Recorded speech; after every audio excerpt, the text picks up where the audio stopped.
Olá pessoal, sejam muito bem-vindos ao canal. Eu sou a doutora Carolina Espanhol, sou médica dermatologista. Hoje a gente vai falar um pouquinho a respeito de um assunto que foi pedido aqui no canal, que é sobre a hiperidrose, ou seja, aquele suor em excesso. Primeiro, gostaria de pedir para vocês que já façam a inscrição aqui no canal, também já pode ativar o sininho para receber as notificações, compartilhar o vídeo aí com teu amigo e já pode também rodar a nossa vinheta.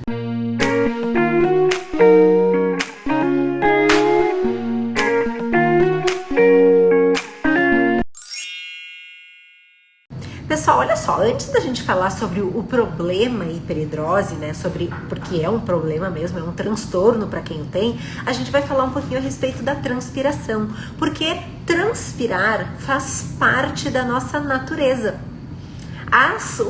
O suor, a transpiração, nada mais serve como um método de regular a nossa temperatura corpórea. Não é à toa que quando a gente faz exercício, a gente transpira mais do que quando a gente está em repouso. Isso é óbvio porque a gente, fazendo exercício físico, a gente eleva a nossa temperatura corporal, então a gente tem que transpirar para diminuir a temperatura corporal e manter isso num nível regularizado, para que a nossa temperatura corpórea não sobe, porque subindo a temperatura corporal isso não é benéfico pra gente. Mas quando a gente está falando numa hiperidrose, a gente está falando numa doença em que o paciente transpira em excesso. Ele sua além do que esse normal e além do que o necessário para fazer essa regulação de temperatura. E aí ele pode suar em vários locais, né? Ele pode suar na palma da mão, ele pode suar na axila, ele pode suar no pé, ele pode suar na cabeça, ele pode suar nas costas.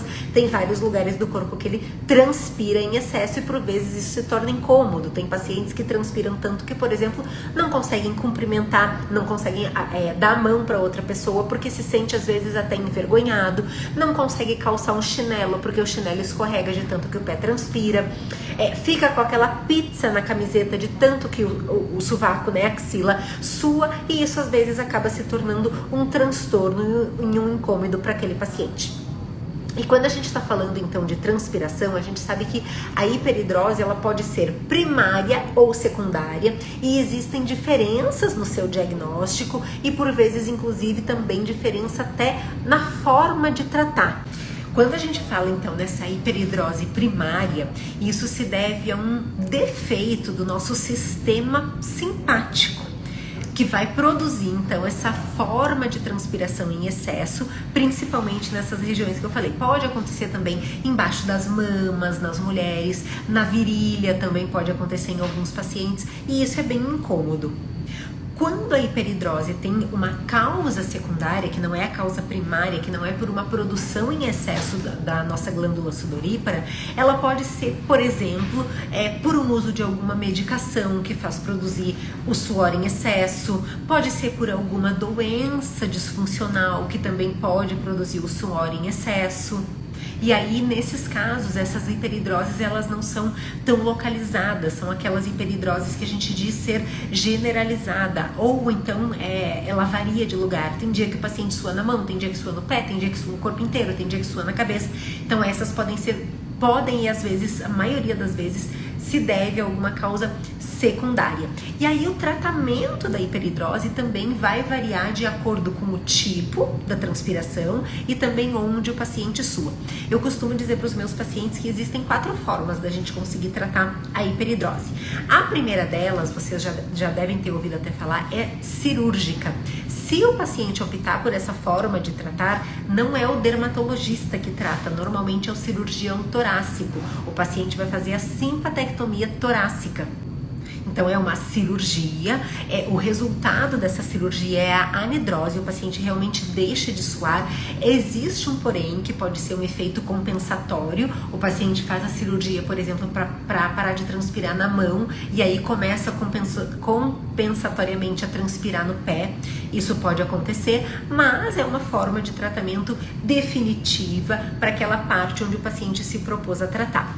Uma segunda forma de tratamento bastante eficiente, e aí é o dermatologista que faz, e ela funciona muito bem, principalmente para aquelas hiperidroses axilares, é a toxina botulínica, é o Botox. A gente faz pontualmente a aplicação de toxina botulínica clínica. Normalmente para a região de axila a gente acaba usando um frasco para cada axila, então é uma quantidade de toxina além daquela que a gente usa para tratamento de estético, né, de face, para fazer a paralisação da musculatura. Aliás, gente, esqueci até de vir contar o meu resultado para vocês, né, do meu, ó, tá perfeito o meu Botox, ó, já tem 2 meses que eu fiz e ainda tá bem paralisada a minha face, ó, show de bola.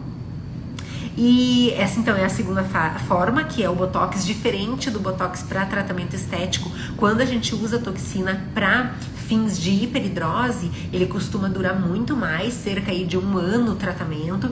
É um tratamento que principalmente para hiperidrose axilar eu super indico, para aquelas pacientes também que estão começando na menopausa, que tem a hiperidrose perto aqui, ó, dessa linha de implantação do cabelo. A gente faz uma toxina como se fosse para área estética, também resolve o problema de transpiração dessa parte. Claro que a paciente continua suando aqui no pescoço, mas é uma segunda forma de tratar.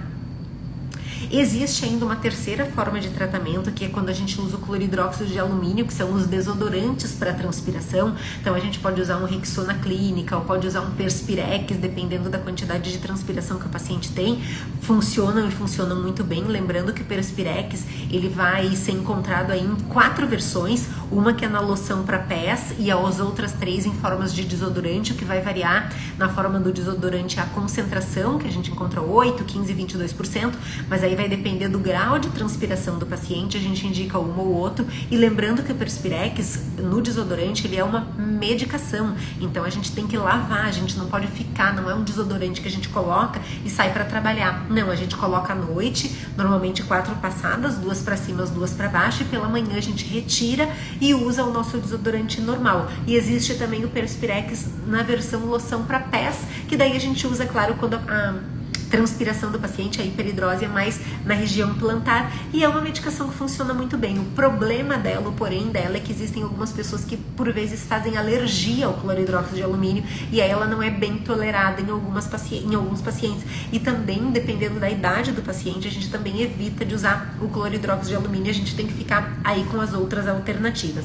E uma quarta alternativa ainda que existe para tratamento da hiperidrose, e é uma das que eu mais utilizo em consultório quando o paciente não tem indicação nem do Perspirex nem da toxina, é fazer a oxibutinina. É uma medicação que a gente toma, ela é via oral.